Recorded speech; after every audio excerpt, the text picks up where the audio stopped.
Good morning everyone. মাথা ভর্তি তেল নিয়ে চলে এসেছি। স্যাটারডে বলে কথা, মাথায় তেল দিব না তা কি হয়। আর এখানে আমি সকালবেলা ঘুগনি সেদ্ধ করে দিয়েছিলাম, রাত্রিবেলা ভিজিয়ে রেখেছিলাম, যেটা আমি এখন ঘুগনি বানাবো। আর ঘুগনি আমি বানানোর জন্য যে ছোলাটা ভিজিয়েছিলাম তার যে জলটা, সে জলটা আমি ফেলে দিব না, সেগুলো গাছের মধ্যে আমি দিয়ে দেবো। এতে গাছের অনেক উপকার হবে। আর বাইরে প্রচণ্ড রোদ, আজকে সকাল থেকে রোদ প্রচণ্ড, কোনো বৃষ্টি নেই।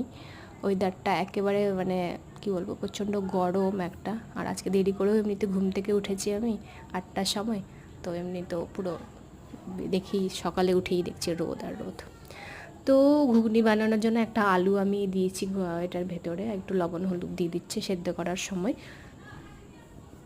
নর্মালি আমি ঘুগনি যখন খাই, ভাত দিয়েও খাওয়া যায়, রুটি দিয়েও খাওয়া যায়, খুব ভালো লাগে।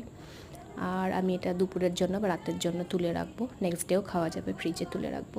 আর আলুটা যেটা কেটেছিলাম আমি, সেটাতে পুরোটাই পোকা ছিল। একটা বড় আলু, বাইরে থেকে বোঝা যায় না ভেতরে এতটা পোকা, ঠিক কিছু কিছু মানুষের মতো। ভেতরেটা বাইরে থেকে এত ভালো, কিন্তু ভিতরে একদম নোংরা মানসিকতা। তো ঠিক তেমনই আলুটা ছিল। আর এইদিকে আমি কিছু ছোলা সেদ্ধ যেটা ছিল ভেজানো, সেটা আমি তুলে রাখলাম ফ্রিজের মধ্যে, নেক্সট পরবর্তীতে আবার যদি আমি এটা ছোলা সিদ্ধ করে খেতে পারবো। এখানে আমি চিতই রুটি বানাচ্ছি, অনেকে চিলা রুটি বলে, অনেকে এটাকে বলে হচ্ছে গোলা রুটি। তো এটা মুগ ডাল আর বেসন দিয়ে তৈরি। আর এখানে মা ডিম পাঠিয়েছিল আমাকে, বাড়ির একদম দেশি মুরগির ডিম, তো যেটা দিয়ে আমি বানাবো ডিমের পোচ। তো এইভাবে আমি উল্টে পাল্টে হালকা তেল, তেল একদমই না, একদম অল্প তেল, 1-2 ফোঁটা তেল দিয়ে আমি এখানে বানিয়ে নিলাম ডিমের পোচটা। আর এটাতে লবণ আর একটু হলুদ দিব, কারণ আমার এমনিতে গন্ধ লাগে, বা ডিমের পোচ খেতে পারি না আমি। নর্মালি সিদ্ধ ডিম আর ডিমের অমলেটই খাই আমি বেশিরভাগ।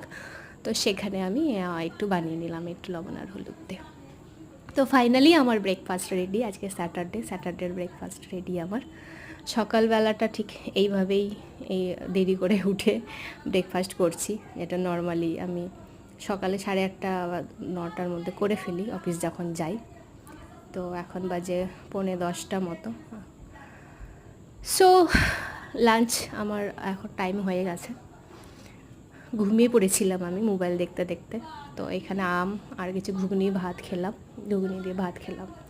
তো তারপরে খেয়ে দিয়ে আবার ঘুমিয়ে পড়েছিলাম। তারপরে উঠলাম আমি, উঠে তারপরে আবার ঘুগনি খেয়ে আবার এই 10টার দিকে আমি আবার ঘুমিয়ে পড়বো এখন।